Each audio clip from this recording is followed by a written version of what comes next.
श्रीमद्भागवत गीता के अनमोल विचार। सुख और दुख का आना जाना सर्दी और गर्मी की ऋतु के आने जाने के समान है। ये सब इंद्रिय बोध से उत्पन्न होते हैं। मनुष्य को अविचल भाव से इन सब को सहन करना सीखना चाहिए। जो मनुष्य सुख और दुख में विचलित नहीं होता है, दोनों में संभाव रखता है, वह मनुष्य निश्चित रूप से मुक्ति के योग्य है। भौतिक शरीर का अंत अवश्यम भावी है, इसलिए हे अर्जुन युद्ध करो। आत्मा अजन्मा, नित्य, शाश्वत तथा पुरातन है। शरीर के मारे जाने पर वह मारा नहीं जाता। जिस प्रकार मनुष्य पुराने वस्त्रों को त्याग कर नए वस्त्र धारण करता है, उसी प्रकार आत्मा पुराने शरीर को त्याग कर नवीन भौतिक शरीर धारण करता है। जो विद्वान होते हैं वे न तो जीवित के लिए शोक करते हैं, न ही मृत के लिए शोक करते हैं। आत्मा को न तो कोई शस्त्र काट सकता है, न ही अग्नि द्वारा जलाया जा सकता है, न ही जल द्वारा भिगोया जा सकता है, और न ही वायु द्वारा सुखाया जा सकता है। जिसने जन्म लिया है उसकी मृत्यु निश्चित है, और मृत्यु के पश्चात पुनर्जन्म भी निश्चित है। इसलिए तुम्हें अपने कर्तव्य पालन में शोक नहीं करना चाहिए। शरीर में रहने वाले का कभी भी वध नहीं किया जा सकता है, इसलिए किसी भी जीव के लिए शोक करने की आवश्यकता नहीं है। धर्म के लिए युद्ध करने से बढ़कर तुम्हारे लिए कोई कर्तव्य नहीं है। तुम्हें कर्म करने का अधिकार है, लेकिन कर्म के फलों के तुम अधिकारी नहीं हो। इसलिए कर्मफल के प्रति आसक्त हुए बिना अपना कर्म करें। जिस प्रकार पानी में तैरती नाव को प्रचंड वायु दूर बहा ले जाती है, उसी प्रकार इंद्रियों का वेग भी मनुष्य की बुद्धि को हर लेता है। न तो कर्म से विमुख होकर कोई कर्म के फल से छुटकारा पा सकता है, और न ही केवल संन्यास से सिद्धि प्राप्त की जा सकती है।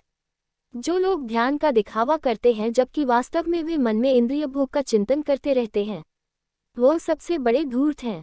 कर्म न करने की अपेक्षा कर्म करना श्रेष्ठ है, क्योंकि कर्म के बिना तो शरीर निर्वाह भी नहीं हो सकता। हे अर्जुन, जब भी और जहाँ भी धर्म का पतन होता है और अधर्म की प्रधानता होने लगती है, तब तब मैं इस धरती पर अवतार लेता हूँ। भक्तों का उद्धार करने, दुष्टों का विनाश करने और धर्म की पुनर्स्थापना के लिए मैं हर युग में अवतार लेता हूँ। जिस भी भाव से सारे लोग मेरी शरण में आते हैं, उसी के अनुरूप मैं उन्हें फल देता हूँ।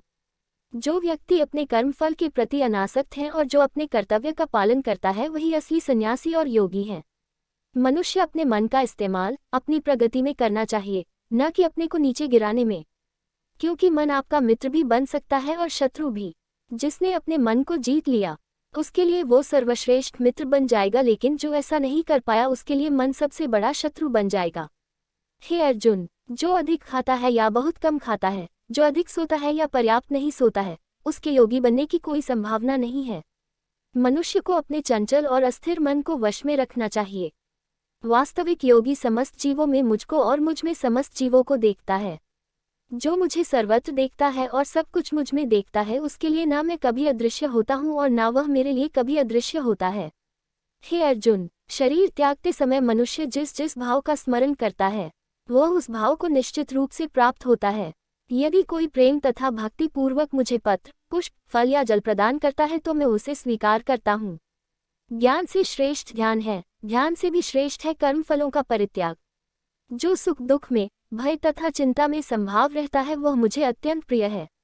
हे अर्जुन, निर्भयता, आत्मशुद्धि, आध्यात्मिक ज्ञान का अनुशीलन, दान, आत्मसंयम, यज्ञपरायणता, वेदाध्ययन, तपस्या, सरलता, अहिंसा, सत्य, क्रोध विहीनता, त्याग, शांति, समस्त जीवों पर दया, लोभ विहीनता, संकल्प, तेज, क्षमा, पवित्रता, ईर्ष्या तथा सम्मान की अभिलाषा से मुक्ति, ये सारे दिव्य गुण हैं जो देवतुल्य पुरुषों में पाए जाते हैं। अहंकार, घमंड, अभिमान, क्रोध, कठोरता तथा अज्ञान ये आसुरी स्वभाव वालों के गुण हैं। नरक के 3 द्वार है काम, क्रोध और लोभ। प्रत्येक बुद्धिमान व्यक्ति को भी त्याग देना चाहिए, क्योंकि इनसे आत्मा का पतन होता है।